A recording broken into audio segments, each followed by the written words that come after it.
Yo, yo, yo, yo. It's your brother Vansilk. Yes. How y'all doing tonight? I haven't, it's been a minute. Got the Lambert t-shirt on. It's not in my house with Vansilk. Everybody want to text me now, right? Everybody want to text me. All day nobody was texting me. Now they want to text me now because they see me over here on Facebook. So, I hope you all had a great Memorial Day weekend. I'm also taping live on YouTube as I'm on Facebook right now. Gotta get my YouTube game up. Get it popping. You know what I'm saying? And no dropping. Sitting here. Hey, yo, Irvin. You remember this? Irving. Guess what I found? Ice Cube. Yeah, Irvin. Not only I got Ice Cube, I got this. I got that. You know I like toys. Me and Bismarck used to do this all the time. Shiver this, who got what? You know, like Batman. You know what I'm saying? Got that Batman. I got that Batman. Yeah. Y'all hold on one second.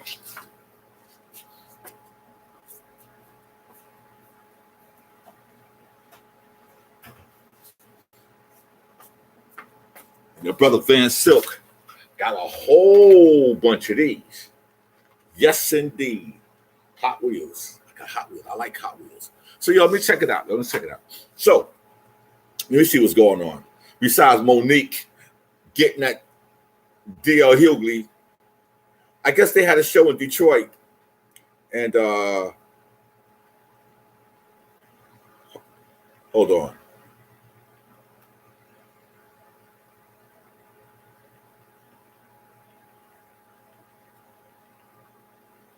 They had a show in Detroit, and I guess D.L. Hughley was complaining that he's supposed to close, and she's saying that she's supposed to close. At the end of the day, Monique, who just got back in the game, she's on some auntie shit right now. You know, like I call them aunties. She gonna call him all kind of bitches and all kind of weird names and everything. And I don't understand. They're too old for that. You know, they show the receipts.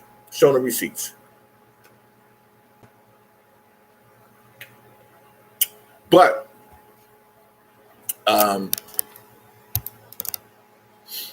as I say, let me sit back a little bit here on YouTube. As I say, this weekend up in the Bronx, Shaw Rock's Day. So y'all ain't coming out, don't. But I know the park's gonna be crowded, and she definitely giving out some awards honoring some of the DJs. And I definitely will be up in the Bronx this weekend. I missed the last Shaw Rock Day, but I won't miss this one. And sometimes you don't understand what be going on. This is what my iPad be looking like. You can see, you can't see the light reflecting on it. It's just like a comic book. It's just so much stuff on my iPad I gotta keep track of. But Shaw Rock Day is gonna be a great day. Let me actually go to my Facebook page. Hold on a second. Let me go over here. Okay, I got it right here. Shaw Rock's Day. So the 4th annual multicultural event honoring DJ Breakout, the Amazing Baron, Grandmother Theodore, Grandmaster Caz when he was a DJ, is Catching Over Fly, DJ Kevin Kev Rockwell, Grandmaster DST, Johnny C, R.D. Smiley from the Mercedes Ladies, and Baby D from the Mercedes Ladies, and DJ Flame. Hosted by Rod Digger. Now it's from noon to 7 p.m. It's free, so it should be packed. I don't know who Shaw gonna let get on the mic, but I'm gonna be out there doing some interviews for the 50th anniversary of hip hop. That's what I'm calling it, but that's not gonna be the real name. But I'm gonna be out there with my crew, Yada TV. What up, Tara? And we'll be out there filming. I'm yelling. And Andy King, thank you. Thank you, Andy King, for making the Shard Rock Day a success and making sure that her legacy live on. Also, when is Wine Dance Day? June 11th. My man Anton. Wine Dance Day annual PI White Party. Music by DJ Self. I remember DJ Self used to come to my record store when he was starting out back in 96, 97, when me and K Slade was rocking with his mixtapes. The Mercedes-Benz giveaway is at the Huntington Hilton. You have to be present at the after party to win any prizes. Bottle service and VIP tables. Performances by Wine Dance on Newbie. This is what the flyer look like. Hold on a second. You know what I'm gonna do? I'm gonna post it tomorrow. My man Anton. And if you're going out to Wine Dance, you know, Long Island, that's where everything is popping off at. What I want to say is, you know, the museum is definitely on the move. What up, TJ? And the topping of the building was completed the other day, and I was able, me and Pete Knight was able to get Dougie Fresh to come out. Mean Gene was in the place to be with all the politicians. The legendary Mean Gene from the L Brothers. Yes, that's right. If you don't know your hip hop, learn your hip hop. And it's gonna be a lot of stuff going on within the community of what we're doing. August is going to be a very, very, very important month. This is the 49th anniversary of hip hop. With so many people, so much in the rush.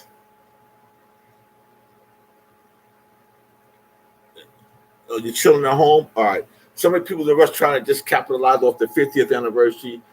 And they don't even know what they're doing. Everybody think that everybody's going to use the name 50th anniversary of hip hop. Nah, not me. I'm too smart for that. Hey, yo. This is a picture of DJ K Slade's suit. The last suit that he wore in his video was Sauce Money. What up, Chucky Chuck? I'm on my way to New York, baby. Thank you. My man, Chucky Chuck. Now, going on July 23rd is going to be a big event out in Springfield. I know my man Chuck didn't think I was going to mention it. But I will be Springfield Boulevard out in Queens with my man Chucky Chuck from the Rapper Medical 4. And that's going to be another hot event that my man Chuck does he's been doing for the last 5 or 6 years. It's that Rap Medical 4, Rap Medical 5. I keep messing that group name up so much. But yo, it's going to be great. Melissa Morgan is performing. Alert, Clientele Brothers, Inequity, the Almighty Force, Machine, Can Do, Divine. What up, my man TJ? Yo, we can't drive. Nigga, I ain't driving no goddamn New York. You got your goddamn mind. I'm gonna holler at you when I finish this. And there's a few others on there. I'm gonna repost the flyer tomorrow. I'm gonna repost the video. You know, but some of y'all be on that, like, they don't understand. I'll be making these videos. There'll be a lot of information in my posts and my videos because I know how to dress my videos up and make them look nice and cute. You know, I call it cute, you know. But definitely going to be up there, Shard Rock's Day. I got a few other things to take care of while I'm in New York. I'm leaving on Sunday. I ain't trying to stay up there past 72 hours. Reason why I'm drinking this water out this cup, I went to buy, what they call it, the icy, you know, this shit was $4. I said, I'm going to keep this cup. So I'm going to get my money's worth. But, let me see. Now, I can't really see. Hold on a second.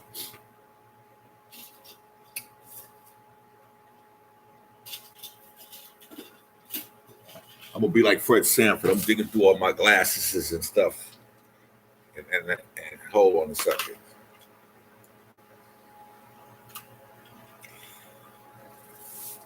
Oh, this is so much different. Boy, I could see. I'm gonna be like, oh, make me look like a grandpa.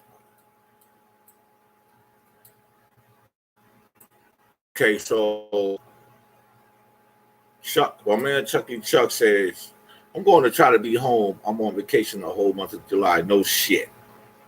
Queen Lady Miz is also hosting with my man Chucky Chuck.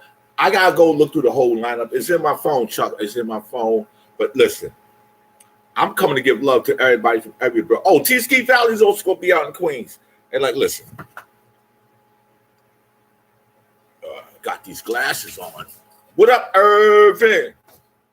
Irvin, you remember this, Irvin?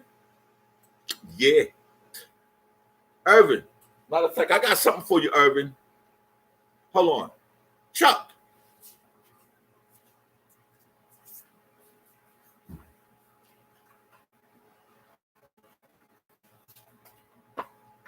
Since we're not allowed to use foul language, what up, Irvin? Look what I got. Woo, woo, woo, woo, woo. My man, Chucky Chuck. Since you can't curse, and I don't like to curse, this is how I'm going to do it from now on.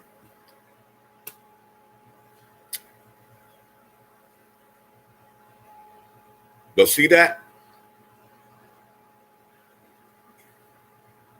Yeah, I didn't take nothing, man. You gave me that. Plus, you gave me some Hot Wheels. Come on, man. Don't listen to Irvin. Irvin. This is being your house.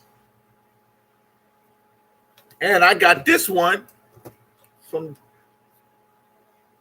Five Below for $5. So check that out. So listen, there's a lot of great things going on. I think tonight I'm going to represent hard.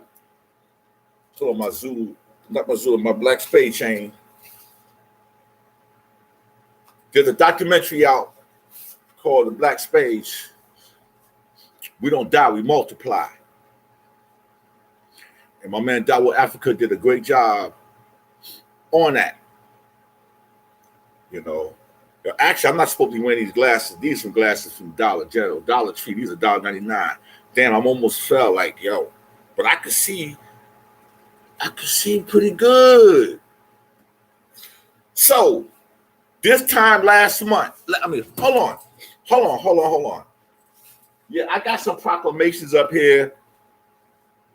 Yeah, that's from the Bronx Borough president, but I got a whole drawer of them shits, man. I mean, if y'all want to buy them, I could take the names off them and sell them, man, because they be giving them shits out like free cheese in the Bronx. But this is from Senator Blumenthal. That's a DJ K-Slate train. That's some artwork I do. I got more proclamations. This is a special DJ K-Slate. He did this himself because he's a graffiti artist. You know, something that I had. You know, Daz, rest in peace, my brother. But let me check this out. Let's check this out. Hey, yo, Irvin. Bam! Yeah, brother. You know, I got a lot of toys. But let's check this out. Oh, by the way, Irvin, I got this too. Star Wars. What I want to say is that there's going to be a lot of things going on this summer. Up in the Bronx, up in Queens, up in Brooklyn. Yo, Irv. Vengeance. See, a lot of people don't understand I like toys. I got a whole thing full of Hot Wheels, boxes of Hot Wheels and everything. And it's like, it's real crazy. You know, let me just show you real quick. Because I'm in the garage taping, right? But hold on, check this out. Y'all see all that? That's Hot Wheels, man. Cars. Hold on. There's more toys, right? I like toys. These are all Hot Wheels. These are trains and super trains. You know? And that bag is all Happy Meal toys. Like this is the garage I tape in here. Like I just love Hot Wheels and Matchboxes. You know, these are some special Hot Wheels over here. And then over here, you got these. So now y'all know what I'm about. I ain't mean to do all that. But this is to go out with just all toys. I like toys. So let me turn this back around. You're always supposed to see all the other stuff in the back of the garage, but all the toys are in here. I tape in my little corner and try to get my backdrop. Classic. But let me say this. Christmas tree still over there. A lot of stuff in here. Bobby toys, Bobby houses. Let me just say this. You know, Shot Rock Day is going to be a good day. July 23rd, my man Chuck. I mean, Kowalski got his joint the same day out in Brooklyn. June 18th is the Promoters Ball. Nadine Muhammad, a lot of them giving their events over there. It's going to be a collaboration of them, Tasha Monique's birthday. You know, y'all see how I remember this stuff off the top of my head? Because I'm really doing it for the culture. Y'all be doing it, I don't know for who. But let me put this Avenger dog back before we walk away. Gotta watch Irvin and stuff. I found like he got a brother that looks like him. So there's two of them. There's two of them walking around. What up, Mike? My brother. Mikey D. I'm waiting for my rhymes, man. Come on, man. Irvin got a brother that looks like him. So we got two motherfuckers looking like each other walking around here on this planet. That's a goddamn shame. My man Mikey D. Yeah, I'm on YouTube and Facebook at the same time, trying to do some things. I tape in the garage because it's quiet and it's hot as a fuck in here. Got the fan on. And got these glasses on, trying to look professional. I don't want to curse no more, so I got this. You know what I'm saying? It's your brother Vansilk. Oh, so this okay, okay. I got what I was going to say. I like to say to everybody, nigga, I ain't no chocolate version of you. You need to stop that bullshit. Urban, I got my iPad up. I'm watching all the bullshit you typing. Let me say this. I want all of y'all to go and get your prostate checked. Go get your colonoscopy. Please do. Because tomorrow is the day, 1 year ago, that my son-in-law took me to the hospital. May 31st. I packed a bag because I had a lump in my stomach. And I was lifting my leg and I could feel the lump. And it was funny because I started getting tired. My daughter kept saying, go to the doctor. What you gonna, us black men don't like to go to the doctor.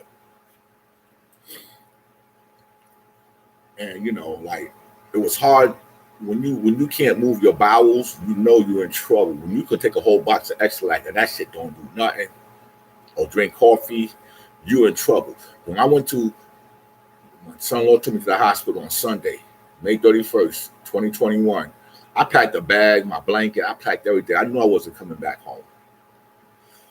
And they examined me at the Sarasota Memorial Hospital, which was like 22 miles away from home. And the doctor came back in the room with this weird look on his face, like, you have colon cancer. And at that moment, my whole life flashed between my eyes. In front of my face. Yo, you funny, yo.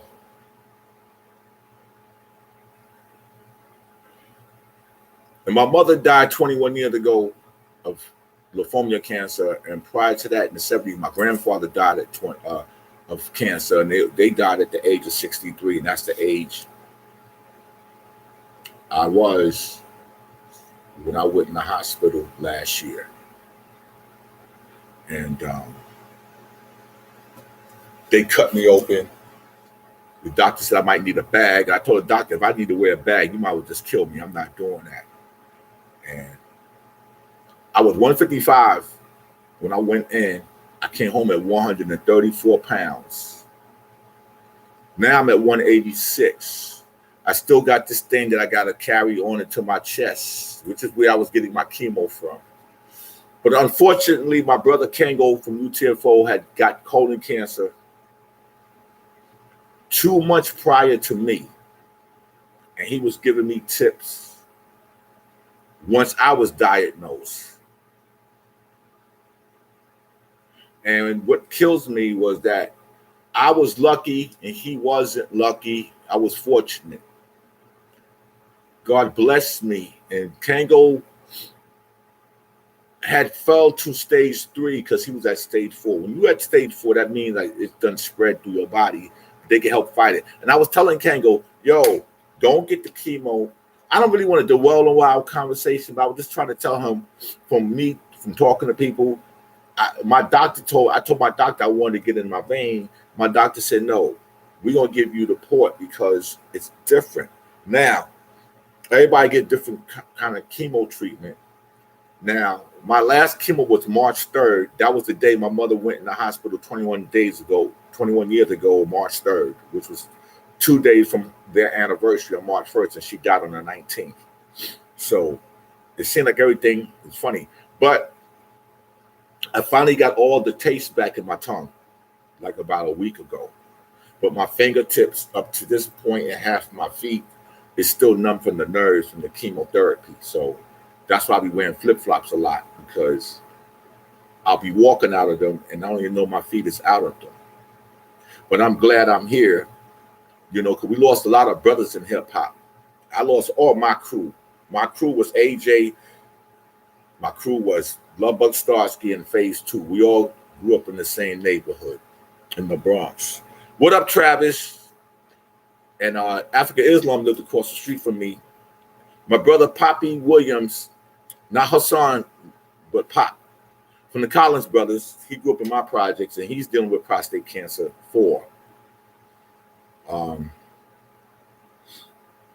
Easy Mike from the Furious 5 DJ, he had brain cancer, dealing with lung cancer. I have to check on these guys.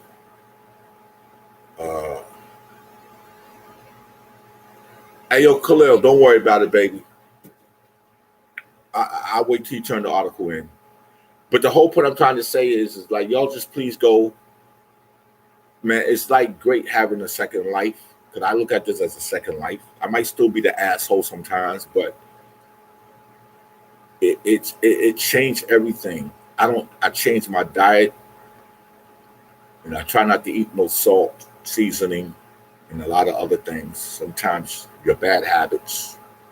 But go get yourself checked, brothers, and ladies too. And the procedure is not bad when you're doing the colonoscopy. I mean, propofol, you go to sleep, man, you wake up 20 minutes later and like, listen, you don't feel nothing. But now you're diabetic, Urban, so now you can't be eating all that garbage off the streets. But listen, I also want to talk about the great things some of y'all are doing in the community, like Tiny from the Black Space and the Black Space Security, the Black Space, Richard Reeves and, Irvin Patton that do a lot of community stuff with his thing that he do, the block parties and stuff. And also, I also want to give Curtis Blow and the Hip Hop Alliance that's trying to help the artists, recoup their money and healthcare and all that. Curtis called me today and asked me if I know anybody to tell them to come sign up. And, if we all know what Curtis Blow went through, and trust me and Cool Cal and Rick Million, especially me and Cal, we was definitely on Curtis' back from the very beginning when Kurt started developing heart problems. But we got him to come to New York, where Rick Million was helping him at NYU. The only reason I can speak about this because Curtis spoke about it. And, Kurt went through a lot of things, from a heart operation to a heart transplant. But we lost a lot of brothers in hip hop unexpectedly. Cardiac arrest. We lost Jimmy Spicer to cancer. We lost Educated Rapper to cancer. We lost Big Bad Hank to cancer. We lost Lubbock Starsky had a cardiac arrest. AJ had cancer. Ecstasy, I guess he had a heart ailment. Bismarcky, diabetic. You know, K. Slade, we lost my brother K. Slade to COVID, and me and K. Slade argued about him getting a COVID shot. I mean, we literally argued in November when I was coming up to New York. We had a straight up argument, you know, and that's like my brother. And we lost Jesse from the Force MDs, DMX. But I'm just talking about more from our generation that we lost lately. And Kay and I talk a whole lot. That we was working on the 200 MCs and the Gatekeeper, which is a mixtape project, and you know, so many other things that he left open. And I'm fulfilling the magazine straight stunting because I helped him create the magazine. And I was the editor in the beginning. I linked him up with a lot of the people, and the tribute issue will be finished by this weekend, and it'll be in print the week after. Because he do have a partner, but his partner, all he do is sell the magazine. He don't know how to put them together, because putting a magazine together is not easy. Trust me when I tell you, 100 pages is not easy. So anybody that think they want to put a magazine together, you got a whole lot of shit to do. Trust me. Especially if you got girls in the magazine, you got to look at a bunch of unedited pictures and photos and all that stuff. You don't know. I've done this. Trust me, I've been there, done that. And I'm keeping K-Say legacy alive because I know who to reach out to, who to talk to, what writers and what articles we need to put in there to make the magazine interesting. A lot of people don't know. Your article, your ad is in the magazine for Springfield date, homie. Chuck, you just trying to ask me questions like you gonna catch me off guard. No, you ain't got your article gonna be in the next issue. Your ad is in this issue, brother. But what I'm trying to say is, you know, A&E have something coming on tonight called The Origins of Hip Hop. I was contacted to do it, but I couldn't travel because I was in chemo. But I've done a few other shows for other networks, and they let me do it from home on Zoom. I can't give you the name of the shows, but they're coming on Fumas TV One, things like that. But what I was trying to relate to a lot of y'all about why I wanted to do my own documentary and why I had to GoFundMe was because yo, what up, Mikey D? And y'all over here. Yeah, Mikey is at one point he was rapping Medical 4, then 5. But Chucky gave me the information and called it 5. The reason why I want to do I post Rapamania 50th anniversary hip hop, but that's not what it's going to be called, because once you put out the name that you want to use, everybody will go and try to lock up the website, the internet, the .com and trademark and everything. Then now you'd be fucked. And I don't know what name I want to use. Excuse my language. Then you'll be hold on. Then if I do that, then you'll be so. It costs money for me to fly, camera crew, editing, and all that. I don't care if the donation was $5. You know, I'm going to make a documentary happen, and it's going to be done by the first quarter of next year.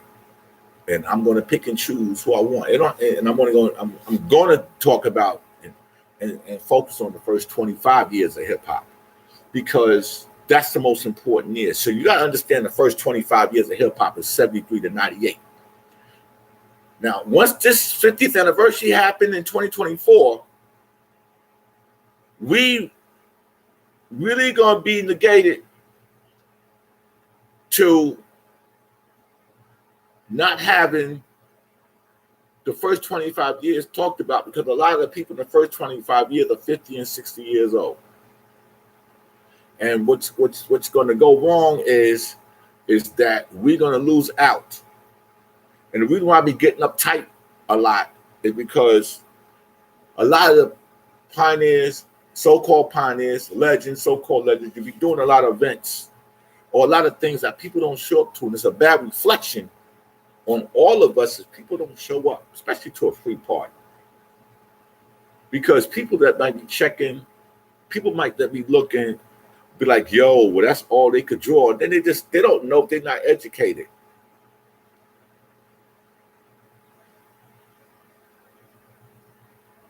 But when you say the tape era, what up, Eric? I'm gonna call you tomorrow. The tape era is the origin they start from records. That's not the beginning. Well, let me see what else you were saying that bothers you. Hold on a second. I mean, some of y'all could come on here live if you want to talk. I don't know how to add somebody. Let me see. Invite friends. Oh, here you go. You want to come on and say something? Come on.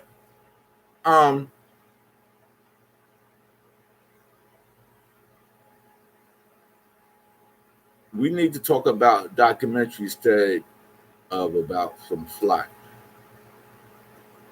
The tape era. Let me explain something to you. The tape and flyer era is all one. Without flyers, there's no tapes. Okay, so let me just clear that era. Number two, the reason why none of the tapes can come out commercially because you get sued because they're none of them copy. They're not copywritten from the material. And number three, if you take the show from one of my shows, you actually stealing the content of the artist on stage. That's what's going on, and the reason why you can't put them on. And then a lot of the original tapes that were recorded originally, they've been chopped up, screwed, mixed, and thrown onto other tapes, and the quality sucks. So when you talk about the tape era, you're talking about the show. The shows before records is the tape era. Okay? Because without those tapes, the only thing you would have is the flyers of the shows. And you don't have tapes of every show. Let me just clear that era. Because I was there. So that's not a big plus in the game. The tape era is just part of the flyer era. And then the documentary, if you don't, the flyers is what dictate who did what. Now, you can catch a lot of fake flyers. And there's 3 lines of flyers. Like my man Chucky Chuck from Rap Miracle 5, he did his own parties. The Messianic Temple and all that stuff out in Queens. You had the Black Door flyers, the Ray Chandlers, Man Dip Light. Then you had the second tier. Then you had the Mickey Mouse flyers. And now I'm considering the Mickey Mouse flyers are being worth more than the common flyers. A lot of people don't understand what these flyers mean. Now I ain't talking about you go on the internet and take a copy. That shit is trash. When I'm talking about having an original one that was printed from the day that it was put out and given in the street, those are called original flyers. Tape Man that used to be with Cold Crush Brothers, my man Randy from Harlem World, God bless both their souls. They had the original tapes from shows, first generation. If you sat in front of the speaker at Harlem World with a box and you tape, the sound quality sucked. And what up, Tracy, cousin Tracy? My whole point that I'm trying to explain to everybody is that everybody want to put themselves, and not knocking you, Travis, they want to throw themselves into something. Like if you collect tapes, great. A lot of people got tapes. You see, we so not clear to understand. What about tapes from 1980 or 81 in California? How many of y'all got tapes of the groups out there in 80 and 81? Or from San Francisco? Or from DJ Screw tapes and all of them in 80 and 81 at the same time when the Treacherous Street and the Fearless and all of them was coming out? How many of y'all got tapes of those? See, everybody's so busy concentrating on the Bronx, Brooklyn, Queens, and Manhattan. What about tapes for other places? That's why the Universal Hip Hop Museum is just not only concentrating on just getting stuff from the 5 boroughs. I can show you posters and flyers from 82, 83 with Flash and Sequence and Funky Ford, Crash Cool in other states, Chicago and San Francisco and all that. And when you talk about a documentary, people want to try to create elements. You got the DJ, you got the MCs, you got the B-boys and B-girls, and you got the aerosol art. Because phase two, and a lot of real graffiti artists that y'all call graffiti art, they don't want to be called it. They're aerosol artists because they do aerosol cans. And my whole thing comes down to the element of the beatbox. Okay. Fifth element is knowledge and understanding. Oh, the clothing. You know, like people want to make shit up. And the problem is, everybody want to try to fit themselves into something because they're not into it. So they want to put themselves in a place. And I find that to be real funny. Like when I look at the stuff today, it's not hip hop. It's drill is drill, trap is trap. It's just part of the origin of the word hip hop. A lot of them rappers, a lot of the people today call themselves rappers. If you look at the first generation, they don't call themselves rappers, they call themselves MCs. And that's when the distinction broke up a long time ago. I'm an MC. Because people would have the argument, well, there was rappers back in this day. Man, y'all get the fuck out here with that bullshit ass argument, okay? Stop it. Ain't no motherfuckers was doing nothing to no breakbeat, to no DJ cutting, and y'all rapping off 5 minutes of funk and none of that shit. That's what hip hop is about. Okay? Yeah, you had the style of b-boy and breakdancing going back a long time ago. Yes, there were a lot of people that rap. And yes, they was rapping, but they was not an MC. They were not no yes Joe to the beat show and you don't stop, jigga in the body. No, it was just something that came out from what we did. Stop trying to mix and mingle shit, especially, see, it's always the people that wasn't involved that always want to have that argument. And you know what I'll tell you to do? Like, go sit in the corner and do timeout, man, because, like, you have nothing to add to the culture but an argument that's in your brain and the little motherfuckers running around in your head because you claim to be there or you really didn't have no impact, or what did you do? Like, I caught a lot of people lying. Oh, yeah, I was at Harlem World tonight. Busy B battle Kumo D. First of all, it wasn't a battle. It wasn't a battle Kumo D versus Busy B. It was an MC convention. And unfortunately, Busy B was the last man standing in the soloist, and Mo D just happened to come in. Now, the second time they did it was a battle. So it was just them two. Me and AJ used to type out Mike and Dave. First Ray Chandler, the type word list of the groups that go in the MC convention. Me, Mike, and Dave took the Furious Five and Funky Four and them off because we know they wasn't going to be here. We started adding other groups onto the MC convention list. And me and AJ started doing that as well. And man, you know, people started stealing our list, copying and pasting. So me and AJ was the first one to copy and paste shit. When Phase 2 gave us the big master board, me, Mike, and Dave sometimes didn't even give Phase 2 the board back. We're just going to take all the pictures off, strip it down, and make a whole new flyer for IS 201. And Phase got mad because he really wanted the board back.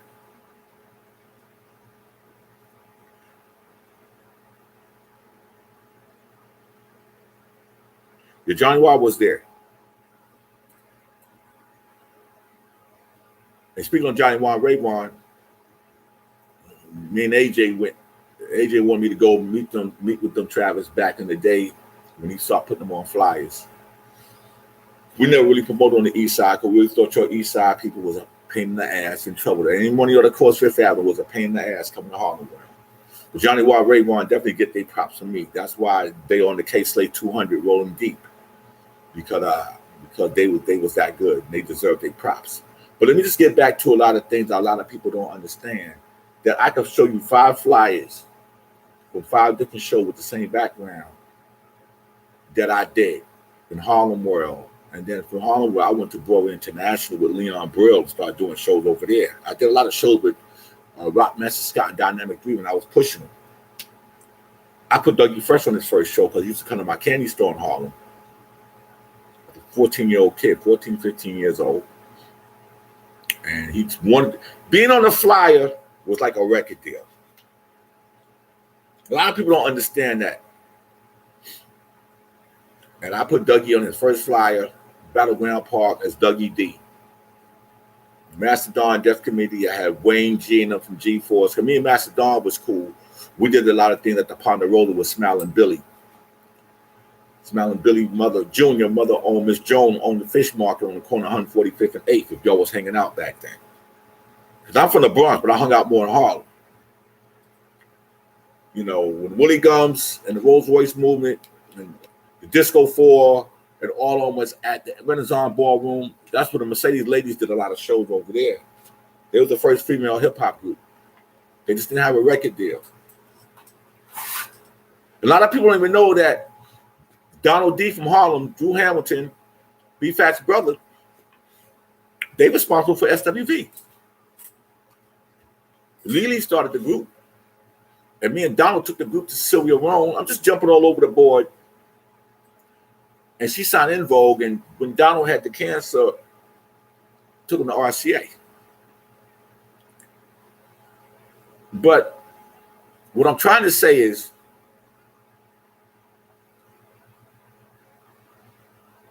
I knew Hollywood, Reggie Wells and Eddie Cheever from like 74, 75. There wasn't even no MCs in hip hop yet. And my father's cousin is Charles Huggins, Melba Moore ex-husband. He was the own Charles Gallagher. But my whole point I'm trying to say is everything has a trickle-down effect in what leads to the MCs of 76, 77. Like a lot of people don't know that Shot Rock was MCing before a lot of the fellas. She got more history. She know more of a lot of things than me. Because you gotta understand, I was already 21 years old in 78. A lot of them was 16, 17. There was no reason for me to be hanging around a bunch of little kids. When AJ came home from the service, when he started doing parties. More houses, walking around that green-ass, hot-ass army suit. His MC was MC Kenny G. I was the first MC. Basically, he was then Sonny G. And Cowboy used to come and do sets over there in more houses. One Arm Case, Rob, Gill, all of them. Then Busy B became his MC after Busy was running around from the L Brothers to Disco King Mario. Busy B is like what you call a hip-hop gypsy. He don't give a fuck who mic he get on. But the point I'm trying to say is, a lot of people have a misunderstanding of how the Bronx was broken up. If you had hurt on the west side, Birmingham, Soundview, Bronx River, in the middle was the Brothers Disco. Baron Breakout was DJing before a lot of people. Don't get the credit. So was Mean Gene, 63 Park. 63 Park is across the street from Forest Projects, where Phase 2 lived at and Love Bug lived at. Love Bug mother used to let Love Bug come outside in the summertime, only in the daytime. Melly Mello and them lived on Stebbins Avenue. 23 Park is across the street from Forest Projects. Miss Johnson's Barbecue. Then I lived in John Adams. Then you had St. Mary's, because I come from Patterson Projects originally. My cousin lived in Millbrook, where Dr. Gus come from. Then you got Rock and Rob from the Patterson and Ma Haven and Tiny and them. The mean Nate Archibald, Guy Fisher, part of the Digging in the Crate crew, and Iron Barker, real original tenants of Patterson Project. I went to PS 18 where 18 Park was. But getting back to John Adams and our vicinity, I could hear Love Bug in the daytime from 156th Street playing the music of the Echo. We'll walk to his park and Wade the Guard. Tips is Tipsky from Tricky Vic and Tipsky. And I mean, like, yo, why don't you go back to your original name? Wade the guard was out there. He was a shorty, but he was out there back in the days. And see, when I be seeing people talking about, oh, yo, I was around. Hey, listen, everybody wasn't everywhere. Because, see, I went to Sousa Junior High School. So I know about Joe Pratt, John Five, and all that in Ewald. Mark Collins and them and the Collins brothers over there in the park, over there in Mount Vernon. Cause I was comfortable getting on Jackson Avenue, going to Baychester Avenue, going to Sousa in 1971 or 72, whatever year I went there, 71, 72. Playing hooky with my man Lawrence Vincent and them and Alfred and Wolford Smith and them and Cardinal Spellman is across the street. And every Friday they had all Whitey Day beating the white kids up on the train. Like, I thought that was real fucked up. But my point I'm trying to say is, DST come from over there. Raheem's sister lived over there in Edenwald. Then you had the Collins brothers who created the term money earning Mount Vernon. They don't get no credit for nothing. Wayne Will and all them and Papa Do Jam and all that shit. So y'all want to talk about some real hip hop shit. And I'm talking about in the beginning generation when you had Islam and Donald D and the Marbury crew. Then you had the whole thing that my man Hercules Bradley doing right now. From where the original Spinderella and Shaw Rockland come from Lamberg. They tore it down. And Raheem. And I think Kaz or Tony Tone come from Lamberg. And my man Aaron Nicky. You had the whole Soundview with Kenny Ken the K Connection. And I mean, just everybody come from over there.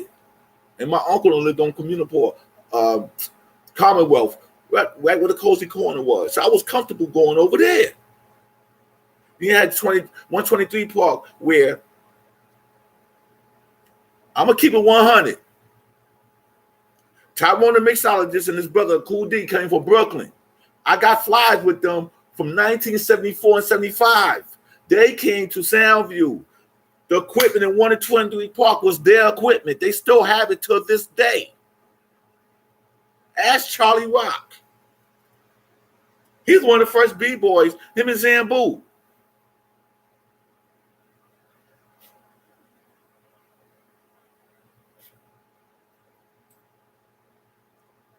My grandmother lived in Mars Senior Project, 450, 169, right behind the 9. That's where Clark Kentnam used to be. Right there from Claremont Gym. Scorpio, Rock Mescott, Dynamic 3, Dynamite, they all come from over there. I was comfortable being over there. Even my man Kenny Murphy, Big Murph, he knew my grandparents because we used to be Jehovah's Witnesses. We went to the Kingdom Hall.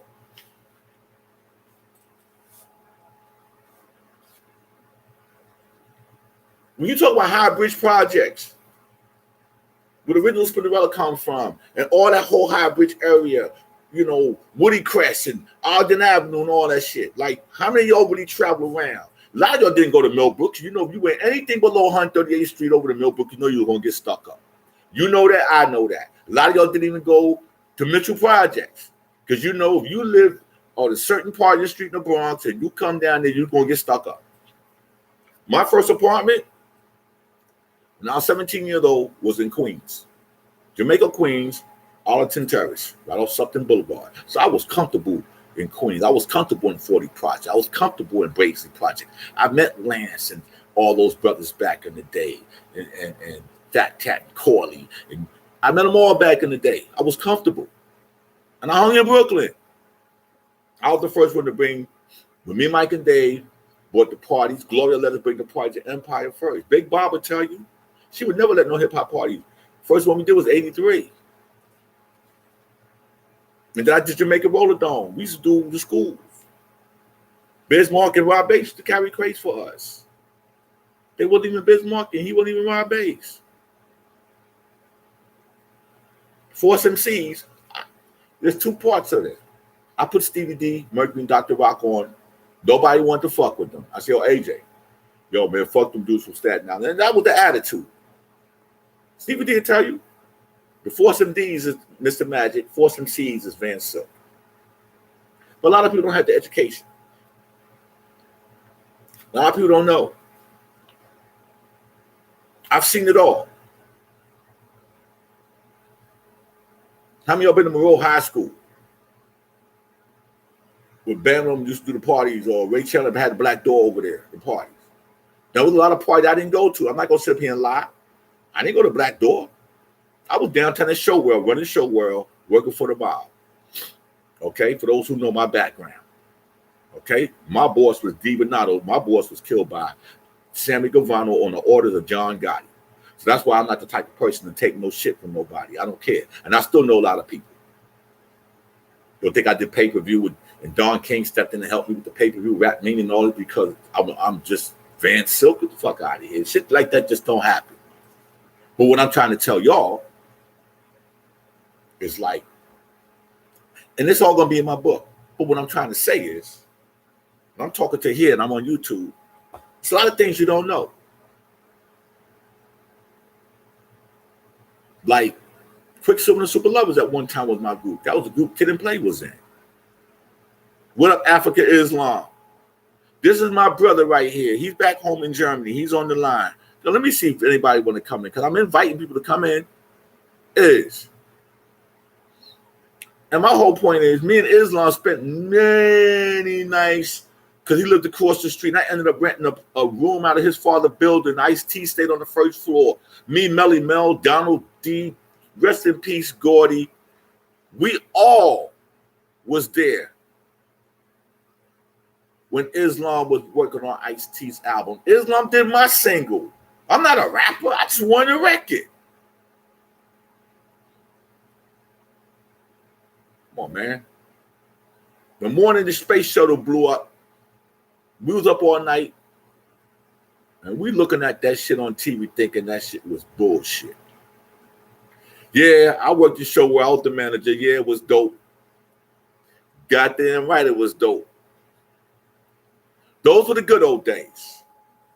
But the point I'm trying to say is, we had fun. The night Mike Tyson knocked out Trevor Berbick, he came straight up to the Bronx to pull up on 10th Avenue, because I introduced Mike Tyson. Nobody knew who Mike Tyson was. He was hanging out with me and Melly Mel. We took him to Latin Quarters.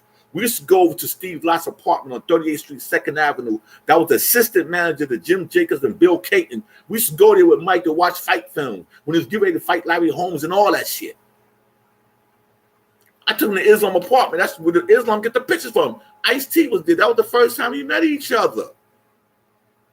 I got to show raw token in here. Irvin sent me the token, his pervert ass. But the point I'm trying to say, we all got stories. I never left hip-hop. Because after during the parties died, me and Islam was at Spring Records with the Rifkins. And when Islam left, and Spring Records folded after me and Mel did Police Academy 6, that was the last song. I went and did, I was working on Rap Mania. Kid Rock, yeah. And Kid Rock was staying with me in Jersey City. Kid Rock went through all my hip-hop archives. And then I came with the idea to do Rap Mania. Nobody believed in that project. It cost $3 million to do.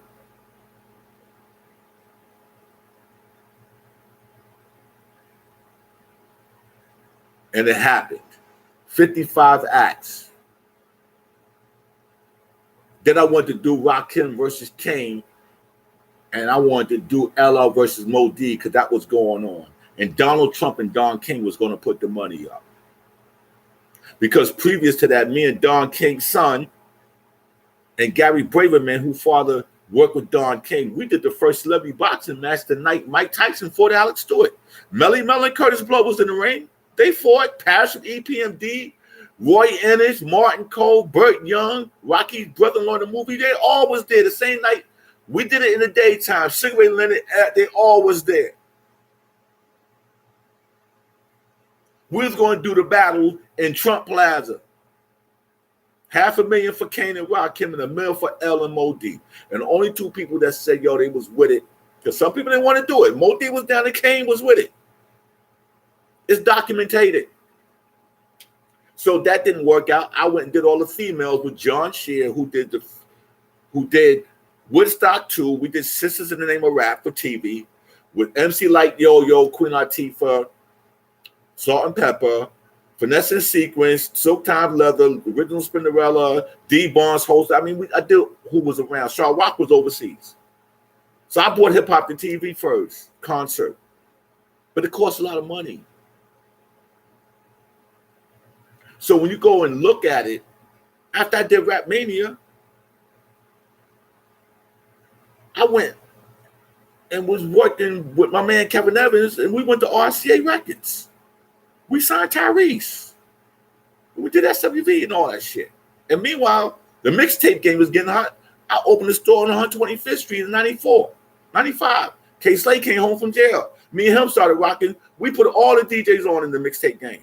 We put on Clue, So Clue, Envy, Who Kid, all of them were DJs. All them DJs was new. The mixtape covers with Reggie and them from Queens and all that. Me and K Slade did. We broke up the whole 5 barrels. If you wanted to get the mixed CDs, you had to come through us. But we knew how to get CDs made. We had people coming from Texas and play, and everybody was coming to New York, had to go to K Slade apartment on First Avenue to do freestyle for the mixtapes. So all your pioneers and legends, all doing all these years, where were y'all at?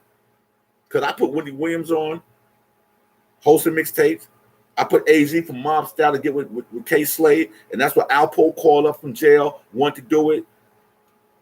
Yo, we did a lot of mixtapes.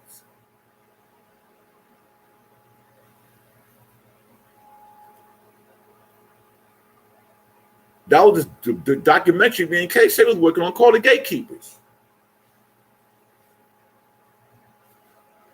And after the mixtape game got dried up because everybody was just bootlegging shit, we sold mixtape. We didn't sell no bootleg albums. I went to the urban model game, and I changed that whole game. You had Black Men King magazine, Smooth, and all that. I came with my own shit, Titanium Girls. And I had all the top girls. The only 2 girls I didn't have under my management was Vita Guerrero, if y'all know anything about this game, and Melissa Ford. I had Hoops from Flavor Love. I had Buffy the Body. I had Lyric from Houston, Texas from Summer Bunnies. I had Glory Velez. I had Esther Baxter. I had Brooke Bailey and Brittany Daly. I put them in the Boosie video, Wipe Me Down and all. I cast those videos. Then I had my girl Claudia Jordan. I put her in that video. Then I had me and my man started doing parties with Vivica Fox and John Singleton calling it Black Hollywood, my man Styles. And I had the photo shoots in New York. Vivica Fox shot. My niece Neil Rowley from Love and Hip Hop shot. I was putting people on Marriage Boot Camp and all that shit. So my shit never stopped.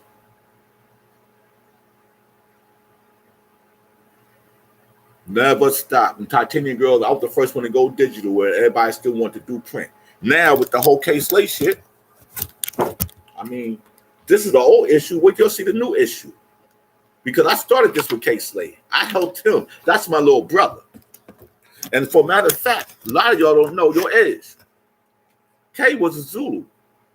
11th chapter. Chapter 11. Knowledge Be Born was his name.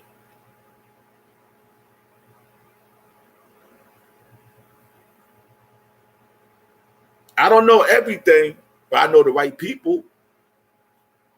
I know who to talk to. But I be seeing a lot of y'all coming up now. Y'all don't have no respect for the culture. Our first generation can't make no money unless you have it. Like I said, unless you have a transcending hit record. If you got it, It Takes Two. If you got a lot of Dottie, or you got those type of records, okay? Or Rapper's Delight, or Message. Then you could talk to me, Melly Mel, and then work. Scorpio books all the shows. Okay, Curtis Blow could work whenever he walk. He do the Nutcracker and all that. Okay, so Sonic still get dates. Rob Bass, Dougie Fresh, Kane, they work. I love all of y'all, but if you had a record in 81, 82, 83, if it ain't transcended now, you're not gonna work. Mo D and I had the conversation. He said, Van, if I did not go solo, I would not be working. Because his biggest records are his solo records. No disrespect to the Treacherous 3, but we can't have it all. If we're in the beginning, we We just getting the flour and we got the sugar. We trying to make something. But somebody else is going to come and add more flavor to it. Because I hate when your post, if you don't know who this person, you'll make a post on Facebook. If you don't know who this person is, you don't know hip hop. It's like, yo, get the fuck out here with that bullshit. And because half the time, I don't be knowing who these people are. Y'all need to identify who's in these pictures. I got my friend right now, Katie on the phone from Minneapolis. How would she know if you don't put this is so-and-so and so-and-so in this picture and tag them? Y'all are not teaching nobody because y'all stuck on stupid. And you know what I'm talking about. Y'all can hate all you want. Because when I was doing the 46th anniversary of hip hop at SOBs, I knew y'all was hating. I felt all that heat coming from New York down through the screen in Florida. At least Ralph McDaniels said to me, yo, Van, I didn't think you could have pulled that off. How can you take Melba Moore, Ladies of Sky, Force MDs, Full Force, and Black Ivory and mix it with hip hop and get a pack house? And I had a $5,000 bar guarantee. And if it wasn't for my friend Claudia Jordan, 3 friends spending $3,500, I would have been under the bar cap.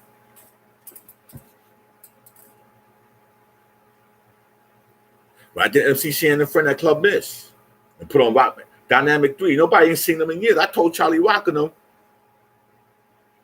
Nobody's seen them in years. And then me and my man took Kumo D and them up to Connecticut right before COVID. Kumo D and friend of Connecticut, Bridgeport and all that. I couldn't make it, but gave all those DJs awards up there. They had the record awards for the DJs in Connecticut. My man Blue Card from the Disco Kings in my neighborhood in Islam knew who I'm talking about. They the Black Wall Street at Club Miss and over at SOBs. Y'all be hating on me. Anybody shirt that I wear, I tag their shirt. Shirt worn by, shirt by. I don't know. You know what's so funny? And I don't care. I'm going to keep it 100. I don't care if y'all don't repost my shit. Because you know what? Facebook is like MySpace to me. I'm on YouTube. I'm on Instagram. Okay? And we know when y'all hating good. We know when y'all see our shit. We know when y'all see shit. Instead of reposting it, y'all just hit like. You know what I'm going to tell what's going to happen one day? I'm going to be talking about one of y'all. Y'all going to hit like. I watch everybody post. I skim through it. I go through it. I'll share it. If I like it, if I feel that it's going to be legitimate and real, I will share it. I'll like it. And if I'm doing my video thing, I'll talk about it. But I'm not going to talk about all your shit because no matter how you feel about me, I don't give a shit. Listen, I really don't care. Okay? Because I know who the real people are and the fake. But one thing I can say to y'all, all that stuff I was doing with Kingsley up in Connecticut, I can't find the flyer because they buried. I was doing it with Kingsley. Kingsley bought all Connecticut Act. I made sure Corporal Rock, Clark Kent, DST, all of them came up there. I'm looking online like other people trying to take credit for my work. That ain't your shit. You ain't do that. That's Vansilk.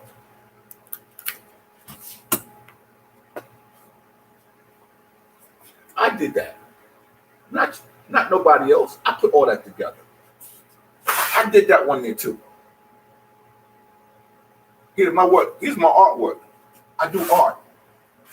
Okay? Here's a real flyer. I'm in the garage. My point is, instead of saying, Van, how can we do things together? Y'all want to do your own shit that always flop. It ain't about trying to make no money. You can't make no money when you have no fan base. First thing somebody said to me when they seen Club Miss, when I had MC Shan, yo, I know you caked off tonight. No, the fuck I didn't. I slept on my cousin's couch right there in King Towers Project. Okay? Half of your motherfuckers wanted to come in like, yo, man, can I get in? You know, and I let you in, then you're gonna ask me for a fucking drink ticket. What kind of fucking audacity, balls on you to have to do some shit like that. Then some of y'all like, yo, man, I need a rack. A rack for what? MC Shan was the headliner. I asked MC Shan what would cost for me to do the show. You know, he said, oh, Vansilk, don't you ever ask me a price like that. He says, buy me a plane ticket and get me a room at the airport at LaGuardia. I'm good. Now, I don't mind. Everybody got to get a few dollars. But ain't none of y'all bigger than MC Shan. Let's keep it real. Shan can go work whenever the fuck he want to go work.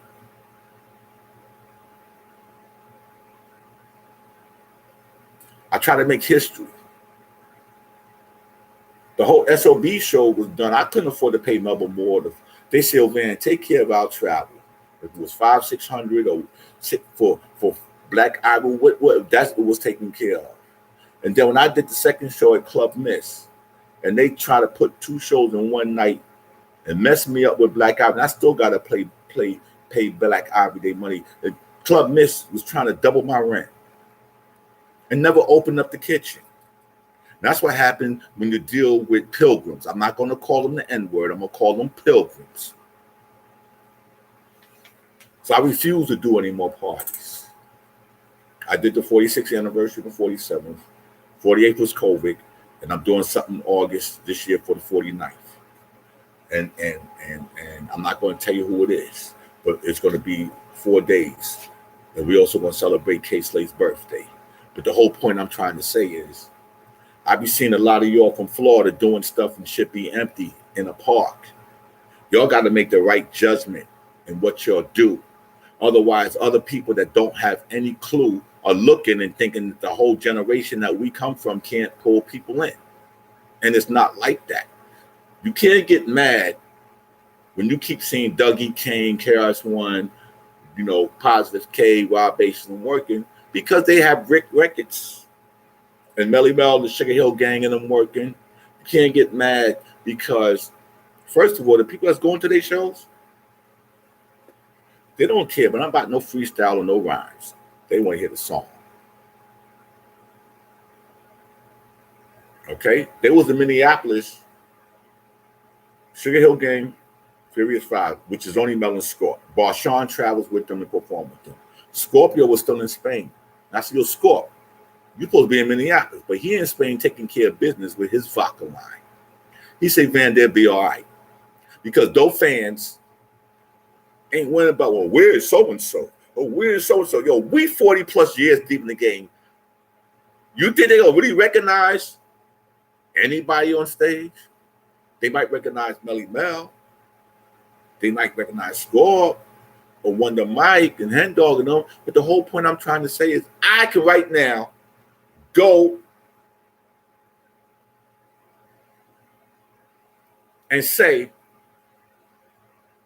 I'm the Furious 5. All I need is one member and 3 other guys with me, and we can go and do this shit. You think the promoters care? No. As long as there's one member, they don't care. But there's nothing wrong with it. But the whole point is we done lost a lot of members in groups. So you get what's there. But people don't understand that. And yes, my man Chuck from the Rap Medical 5 is doing my party in November in Queens. Because he said, Van, nobody never do nothing for you. I said, man, I don't do this for that. But I said, you know what, my brother? He wants to give me my flowers while I'm alive. Because when I die, I don't want none of your motherfuckers posting no pictures on me on Facebook. That's why a lot of y'all ain't got pictures of me, and that's why I don't take a lot of pictures, because that's some fake ass shit. I've been sick a whole year with cancer, and I know who hit me up and asked me was I okay. Because when I was in the hospital, I only posted the day I was leaving the hospital.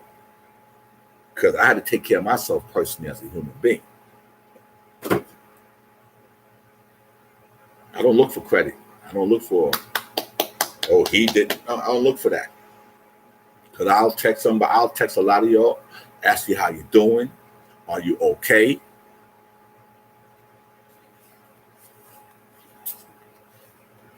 A lot of y'all for self. Y'all some selfish people, man. We got a few brothers right now that's sick, and I can't even tell you who they are because they it's private, and I know they sick. Me and Fly Ty was talking about it today.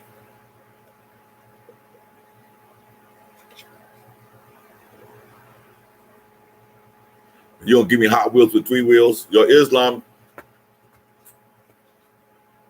African Islam. You want to see something? It's in the car. I got a Zulu Beat First Show on CD.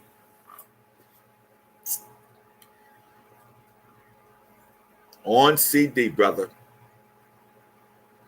But my whole point is that we all been in hip hop. We all done something. But sometimes I try to encourage a lot.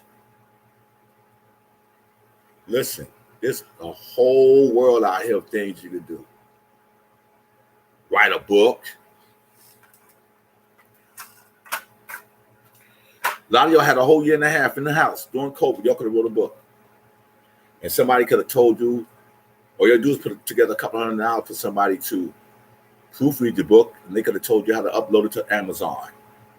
But see, a lot of y'all stuck over, I got to get some money for. How you going to get money for your own shit? Instead of you wanting to own your whole shit, well, I need somebody to give me some money.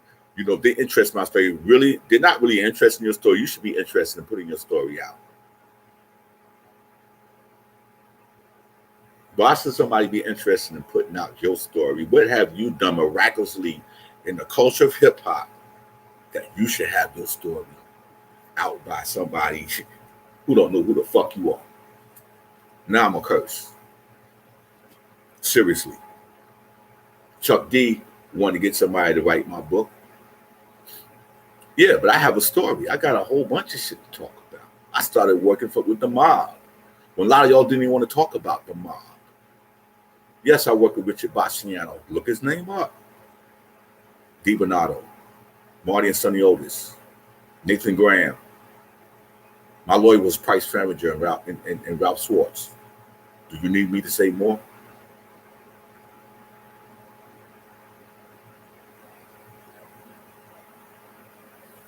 Yeah, I dealt with Don King.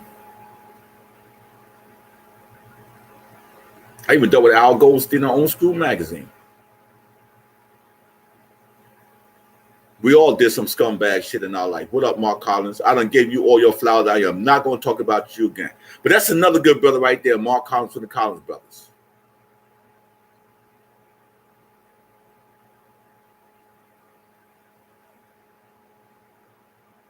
If y'all know what they did and what they sacrificed, nobody give them no people come in their own city in Mount Vernon and do shit and try and leave marking them out. That's some scumbag shit.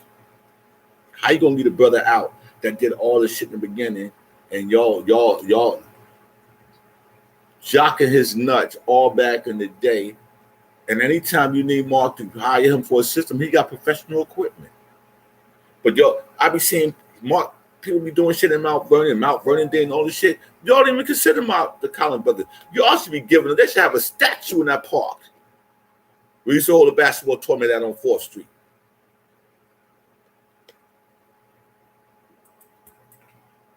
We in the Bronx don't even take care of our own people. Shaw Rock don't even got a street named after her on the concourse. They just gave one to Remy Martin. And ain't no hating on Remy. But why Shaw Rock don't have one? Why the Funky Four don't have one? They the first hip-hop group on Enjoy. Raheem was in 2 groups.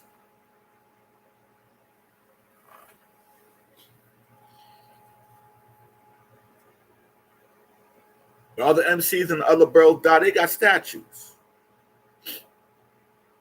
Y'all don't want me to start. AJ ain't got one. Love Bug ain't got one. Disco King Mario ain't got one. Scholar Rock got a street. A green. He got a green tag. So does Punt. I ain't talking about that Walk of Fame shit. That's the Bronx Borough president and they bullshit and what they do. The reason why Cool Herc ain't got no plaque on 1520 Central Avenue, because it's supposed to be Cool Herc name. Just Cool Herc. I know the politics behind why that plaque is not on 1520. Now, I didn't want to talk about 1520 and Hip Hop Boulevard because then I'm going to get real mad. So I'm going to stay away from that subject. But what I'm trying to say is, I've been said let's get a statue of AJ in St. Mary's Park.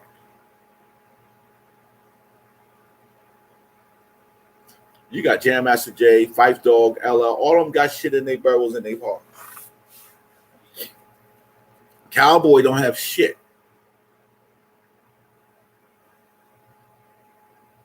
If he's the MC that came up with the yes, y'all, yes, hip hop, who do we blame?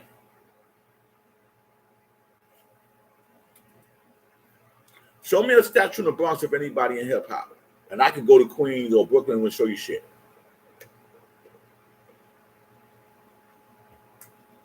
It's gonna be hard for them to get shit in Harlem because Harlem is considered Manhattan. But show me shit in the Bronx. Besides the street shit. Anybody gets some street shit, you know the right people.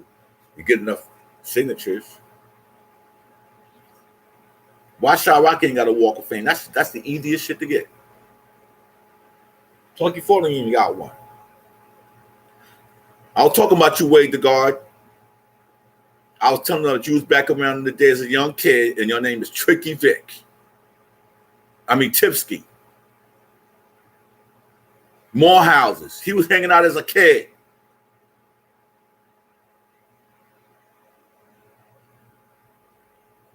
See, we're not paying attention. Y'all walk around here with your mouth to the ground about the Universal Hip Hop Museum. It's real business, man. Oh, Rocky was a lot of y'all wasn't down with hip hop. It don't take a person to have to be down with hip hop to open up the Universal Hip Hop Museum. You got the right people surrounding you. He knows enough. He had a record label called with him and Jazzy J. That's more than what any of y'all have done.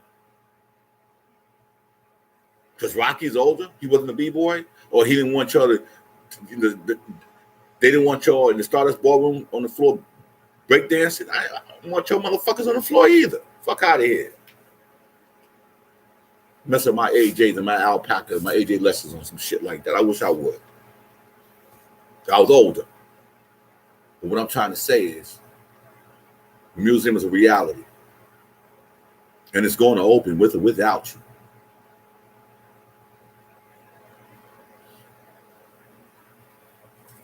LL's contributed.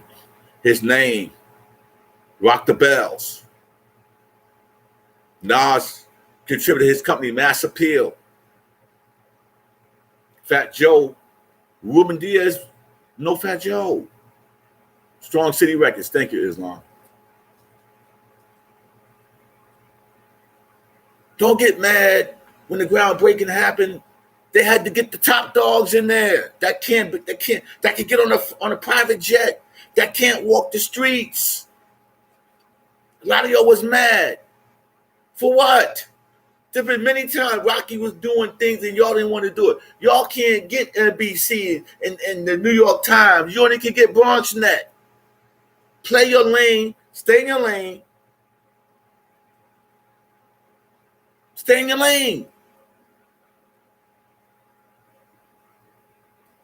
I heard some people like, yo, man, if I knew the hell I was going to be there, I would have came. See, you're a piece of shit.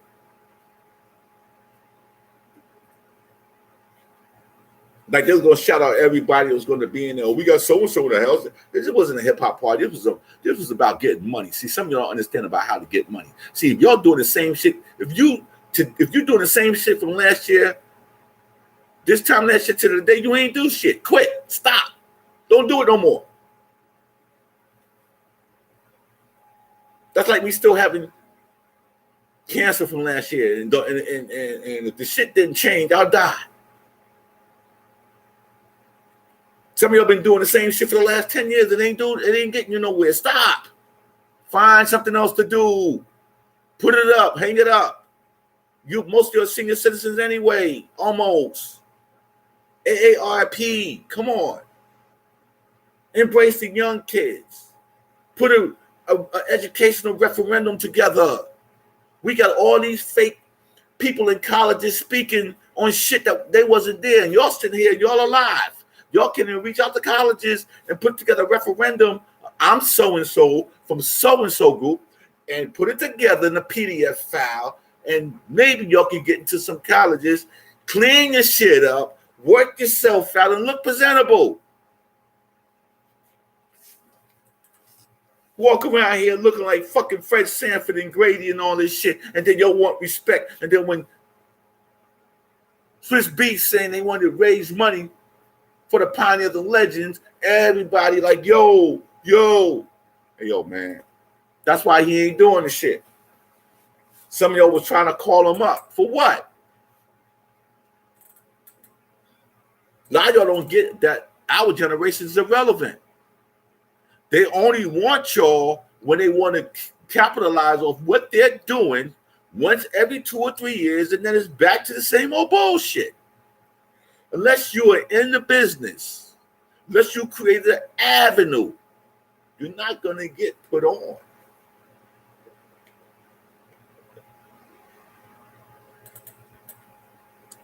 I used to get mad at AJ before he passed. He was still doing parties. Like, yo, hey, come on, man. I'm going to ask you a question. For the first generation of hip-hop,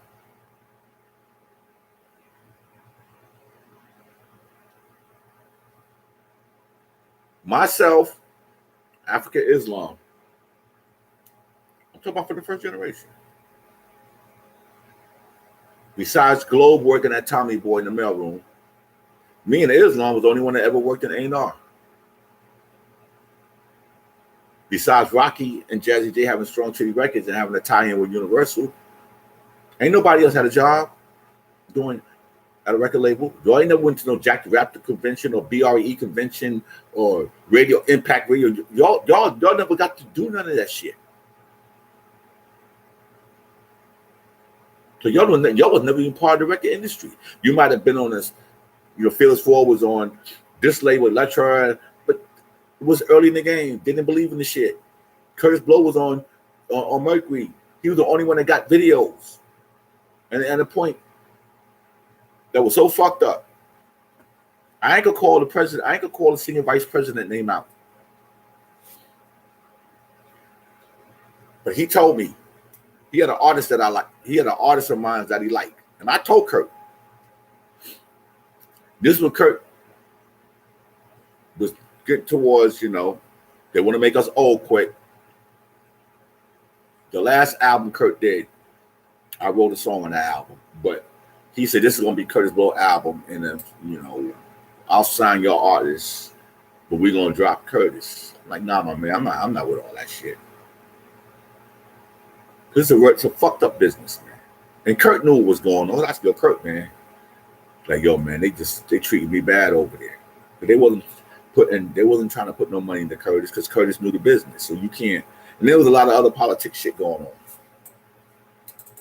Cold Crush was on CBS associated labels through Average Fuse with punk rock rap. But that was an associated label. They didn't want to put you with CBS. And, Donald D. from Harlem did Donald's Groove on Electra. More of a tribute to Hollywood with the Sherry Sharon, her sisters were singing in that song. But you got to remember, all the Bronx MCs, all the record labels in Harlem. Johnny Solo and Wax, the record store, ran with the theater, kind of get a soul clap. Paul Winley, Zulu Nation Throwdown. His daughters, Annette and Paulette Winley, was on that label. Paul Winley. Peter Brown, Harlem. Enjoy Records, Harlem. Only person in Bronx that ever put out a record later on, was Vincent Davis for Entertainment. Iron Fuse was in Long Island City in the beginning. He was at Islam. He was in Long Island City. Remember on 45th Street in Long Island City? Then he moved to Manhattan. And then you had Arthur Armstrong that put out the Cold Crush record. And I'll throw Tough City there, but I'm talking about early in the game. You know, the rap labels. And then you have my man in Harlem, Sickle, that had a fish company on 144th and Lenox. If you don't know who Sickle is. And then you had Taster Records, which was Jack Taylor that owned Harlem World. And then you had the Neo record label with the Leans. So everything was Harlem.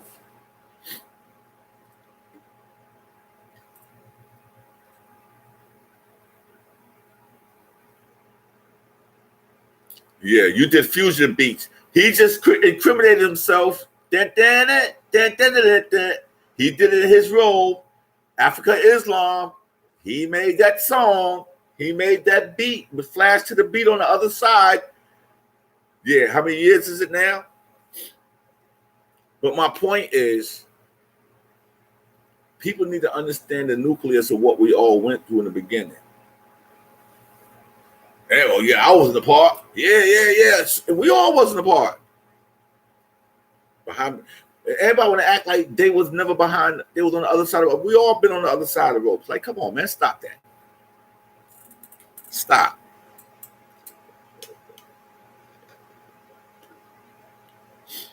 Everybody want to be from the beginning. I've been on the other side of the ropes because I wanted to be. I didn't know nobody in the beginning. I was older. I got to know people eventually. I didn't want to go a lot of party. I didn't want to go in no fucking gym. I did party in the pig, yo, but I didn't want to be out in no pig, yo, with no teenagers. I could go down to motherfucking P&P or go to Second Playhouse and go get a chick that I know that's above age. Like, come on.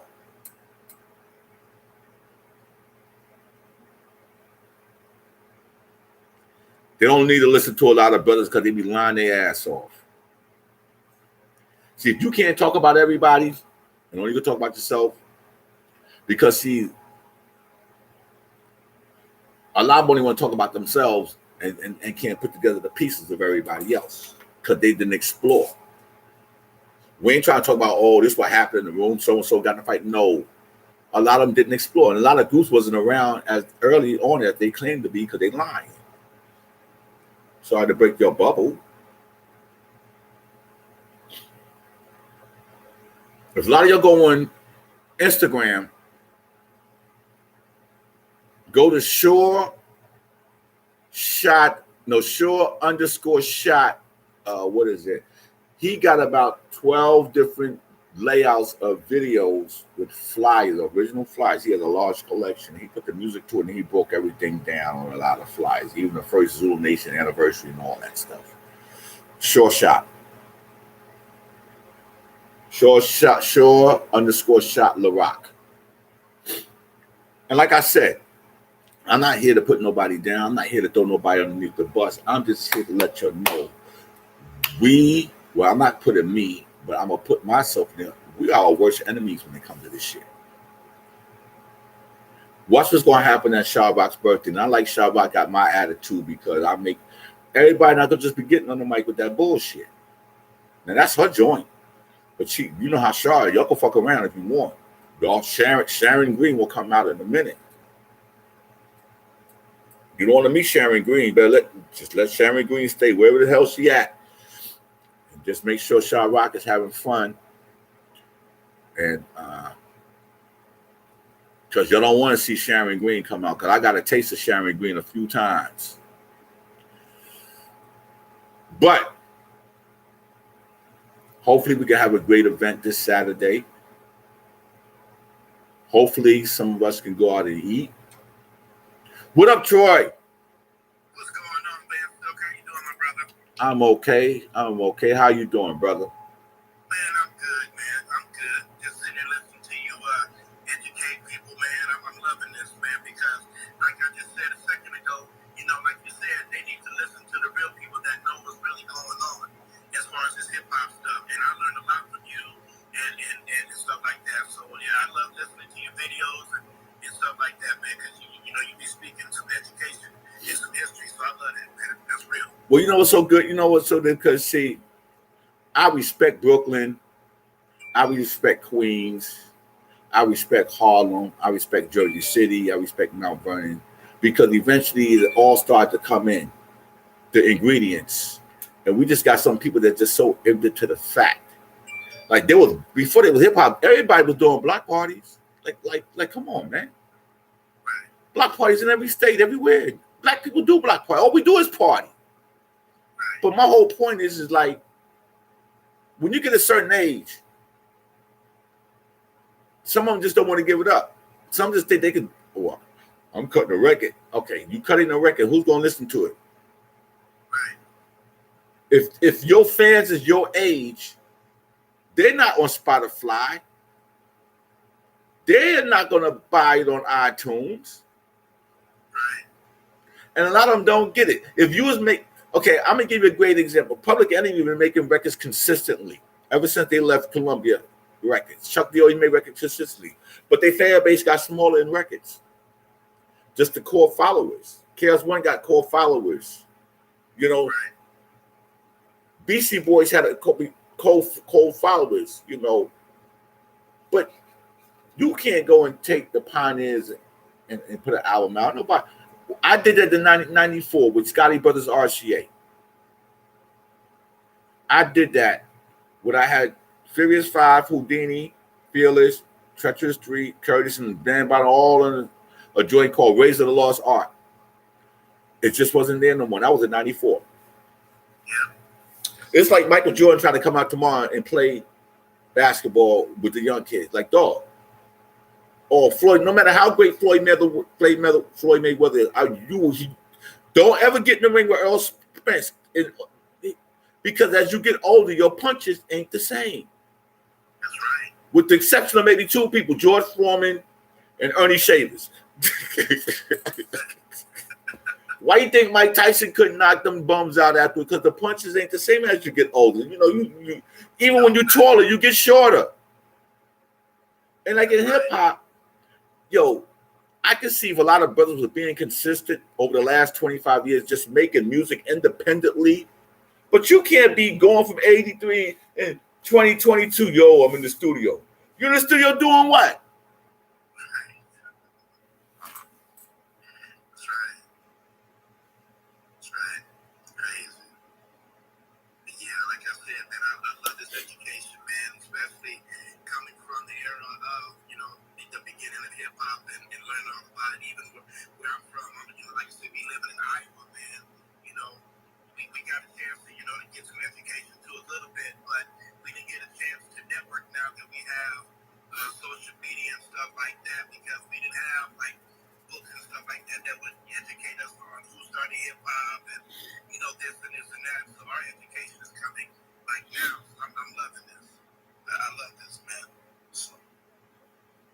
Yes, Mike Jones, you can. But what I want to say is I'm ready to get off because tomorrow's Tuesday. I don't know what I got to do tomorrow, but I know I got to do something. But I just want everybody to understand that I love this culture of hip hop. I don't love what they doing now because it ain't got nothing to do with us. But when K-Slade did the 100 MCs and he called me up like, yo, Van, how old is Coke LaRock? So I think he's 66. He's like, yo, Coke ever did a record? I was like, nah, man. He's like, yo, we know Coke LaRock ain't never got the shot to do a record or nothing, no video. So I gave him Coke LaRock number. He brought Coke LaRock out to Jersey to the studio and let Coke LaRock do his 8 bars on the Rolling 100 deep. Now he's on there with Redman and all of them. Now before K passed, the 200 was supposed to come out in December, but it's still going to come out. And K like, yo, who you think should be on it? I said, well, Sha Rock got to do it because she didn't do the last one because of family matters. But I said, yo, King Son, Positive K, Sparky D, Sha Rock is on it. I made a few other calls. Some people didn't call K, didn't give them the track. Run DMC did it, thanks to Hurricane. Well, DMC did it, then Run found out he did it, then he did it. Snoop is on it. But the whole point, one crazy one, I said, K, Johnny Warren, Ray Vaughan got to be on this one. And I got at them so hard that they went to the studio with Kay. And they recorded their thing with Kay. I think they did their video, but the whole and Mikey D is on it. I called Mikey D up. I said, "Oh, Mikey, you're putting me on the case." But the whole point is, Waterbed Kev is on there, and then Master Rob want to be on there, but Kay said, "I don't know Master Rob." I said, "Okay, I'm going." Shan did the last one. Shan got a little family issue. I'm gonna replace him with Master Rob. You know, so, but the project's still going to come out. But my whole point I'm trying to say is something like that is good because you're not going to develop a record deal. It's just to keep, you know, you got the Stan Spitz, you got the McGruffs, you got, you know, Pretty Tony, Gangsta Lou. You know, you got a whole bunch of MCs on there, Sheik Luke, Styles P. You know, you got 8 bars. Boom, boom, boom, boom, boom, boom. Same beat. No different. The same fucking beat. But the whole point I'm trying to say is, and you got videos to go with it.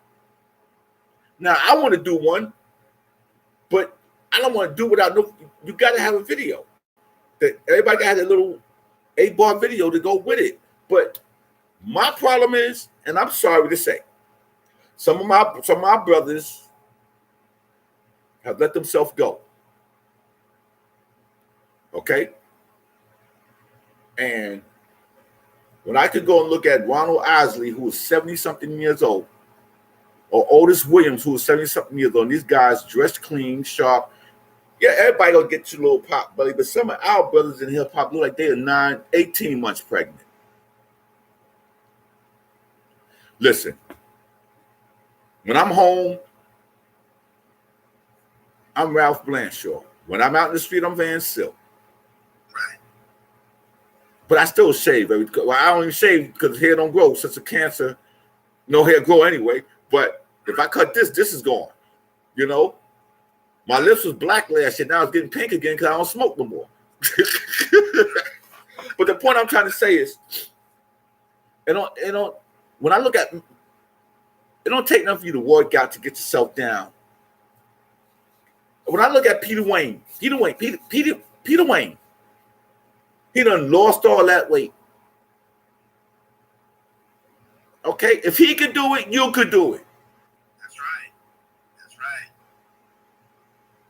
right. And I don't care if the brothers get mad. I mean, yes, as we grow, we throw on some extra pounds depending on your body chemistry, but some of y'all just need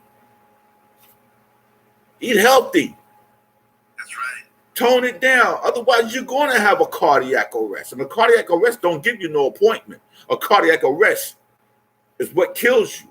That's what got Lovebug Starsky. That even though K Slate had COVID and all that, he had a cardiac arrest. He was sitting up watching TV in the facility.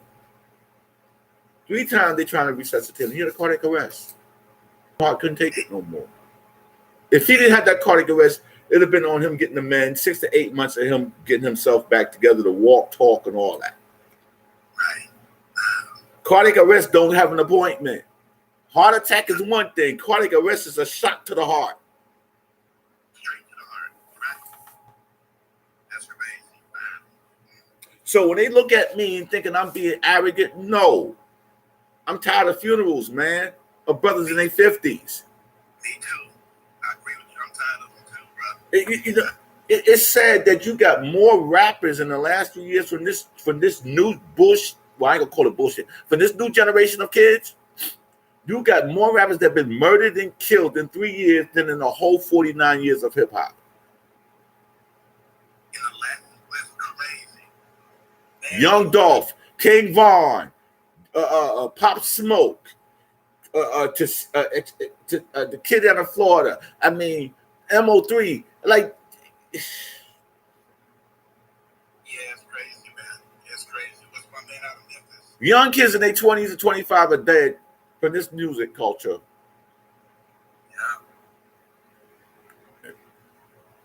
Insane, man. Insane. Yes, Katie. It's not that I'm cocky. I'm just a very straightforward person. And it's not about being cocky. But I don't like when people in hip-hop trying to falsify shit and do shit. Don't put yourself in the room when you wasn't in the room. Right. That's all. Right, because these days, our people need to know what's really going on, what really happened. We need to educate ourselves and need to know what really happened. And like you said, don't be there if you wasn't really there. That's what's wrong with us today, right now. And Islam said we go charges. Okay, so now you got all these rappers in New York that sat down with Eric Adams, right? With Mano to be the peacekeeper. All these drill rappers getting killed before their songs even come out. But how many of them got arrested? 26 or 50 of them in New York? So I'm gonna tell you what happened. You went in the mayor's office and all your phones that came in there, oh, they got those numbers. We walked in there, they got them numbers. You walk into the mayor's office, they got technology, yo. We can get these numbers. Just like when they broke into the Capitol. How you know that? How you think they knew how to catch people? They tracked the phone numbers. So now all these kids went and did dumb shit, just like the kids in Atlanta. Young Gunner and the other one in Atlanta with the bullshit they doing. They want y'all off the streets. It's getting hot. Yeah. Oh yeah. You don't think the listen? They go on YouTube and talk so much, y'all dry snitching on your own self. Yeah, that's true. That is true. Sad but true, bro. Sad but true. Well, listen, people. Yeah. These glasses, these are $2 glasses from the dollar store. I have to go get some real glasses. But it didn't make me dizzy. And all of y'all, man. So, like I said, I love getting this education and I love knowing what's going on. So, salute to y'all, brothers. Thank you so much. And everybody, this is your brother Vansilk. I gotta go and get me something to eat, like some ice cream, cookies and creams. Lamberg Houses reunion coming up soon. I'll see y'all this weekend, but I'm making more videos before I get on that airplane. Peace out, y'all.